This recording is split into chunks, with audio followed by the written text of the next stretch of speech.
Arcane at its core is storytelling at its peak. The music, the characters, the visuals, every aspect of the show works together to throw you into this almost dreamlike world where anything is possible. You can almost taste the crippling effects of poverty in the Undercity. You see the terrifying effects of magic firsthand, and you feel the tense realism ooze out of each character interaction. This is because in order to survive, each soul has to change in order to adapt to the unfair circumstances which is life. Arcane teaches us that in order to achieve your goals, you have to be willing to sacrifice everything. I watched so many episodes holding my breath in anticipation, and after watching the finale, I can safely say, I love this fucking show.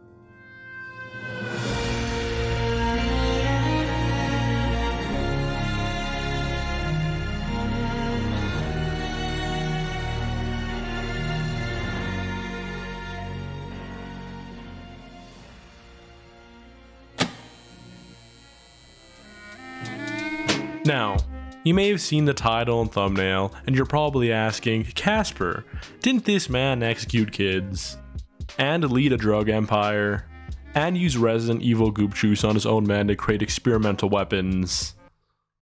Come on, listen man, I never said he was perfect, but I do think he was right. One of my favorite aspects of Arcane is its ability to add impactful social commentary throughout its story without it feeling like, well... We're older, let's get married! Ha! You can't get married. Why not? Black people can't marry white people. In Steven Universe's defense, I can't come up with a good defense. I mean, what kind of deranged, sick person goes out of their way to justify terrible takes? Alright, maybe I could, but I'm not about to defend Steven Universe. My main point being, that 100% is a wrong way of doing social commentary. As goofy as the Steven Universe commercial is, its message isn't necessarily terrible, just its delivery. For a much better example of a television show meant for kids teaching about racism, we can look at the old Teen Titans Go. We see throughout the episode Troc that Starfire is being treated with discrimination by Valyor, a space pilot warrior, in various ways. Primarily speaking down to her, calling her a Troc, which can be equated to a racial slur, and downplaying all of her hard work and achievements. Something the episode does a fantastic job of highlighting is how racism can be pushed forward silently, with none of Starfire's closest friends realizing she was being discriminated against, and also Cyborg calling her a Troc, thinking it's just a nickname. Way to go, Trocky! You do not call me that. But Valyor calls you Troc all the time. That does not make it right. What's up? I thought you said it didn't mean anything. No, I said it means nothing. When Valyor calls me Troc, he is saying that I am worthless. A nothing. Star. There are those on other planets who feel Tamaranians are inferior. Troc is what they call us. So he's calling you a terrible name. And you know that if you punch him out, it'll just confirm all the bad stuff he thinks about you. Yes. You know what it feels like to be judged simply because of how you look? Of course I do. I'm part robot. Let's go find Robin. This is why I love this episode so much, because watching back as an adult, you realize that Cyborg knows what Starfire is going through because he's black. Yet as a kid, it goes right over your head, simply teaching you the overall concept of racism. When looking at Arcane, I believe it does an even better job of teaching about an essential issue of our times, except instead of racism, it's systemic inequality. In our world of Arcane, there are two important players in the discussion of systemic inequality: the gleaming city of Progress Piltover and the Undercity, District of Zon. While Piltover represents opportunity at its peak, being a centerpiece of invention, education, wealth, beauty, and science, we have the Undercity being its direct opposite, showing poverty, sickness, crime, child labor, drugs, and an environment that can only be described as damaged. Now, the question arises, what determines where you end up? And can you ever escape the Undercity? The show answers this question by showing the only real way you enter Piltover is by being born there, with those leaving Piltover only doing so as a genuine life-changing punishment, which is exile to the Undercity. Even worse, within the show, we do see a living example of someone who managed to transcend the Undercity to Piltover. Victor. How do the people of Piltover, and even better yet, Victor's best friends, treat his past? They genuinely put him down at every opportunity they get, as they consider the citizens of the Undercity to be uncivilized savages. You didn't say they were from the Undercity? What difference does that make? They're dangerous. I'm from the Undercity. You're right. As cruel as this sounds, can you as the viewer really disagree?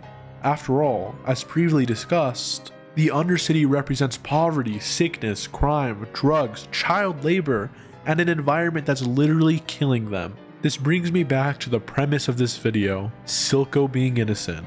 From the show's very beginning, we see that Piltover has been towering over the Undercity, both figuratively and literally, strong-arming the Undercity's economy, public health, and independence with the use of the Enforcers.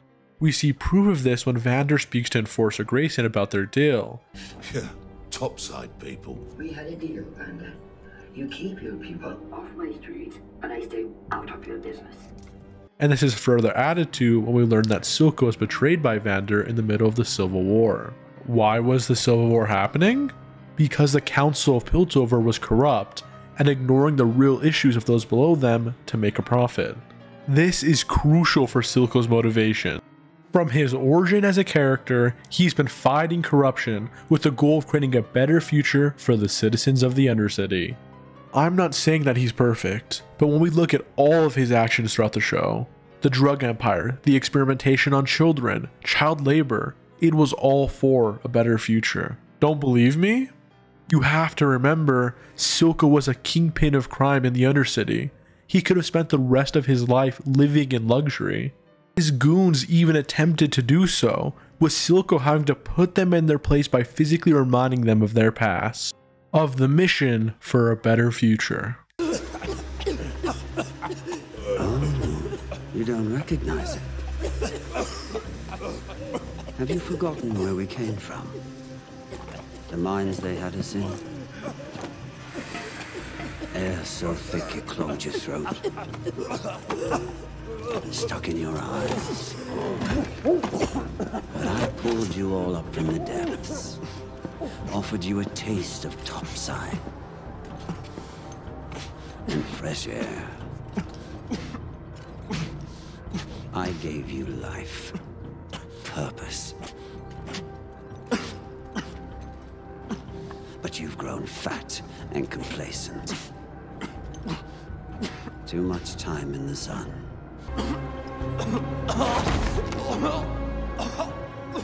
We came from a world where there was never enough to go round.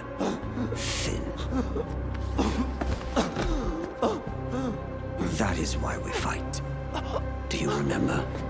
Also, when working out the terms for a treaty with Jace, Silco is willing to give up all future drug protection for the treaty to work, further proving he never saw it as a means to do anything else but stop the systemic inequality he has been fighting for decades.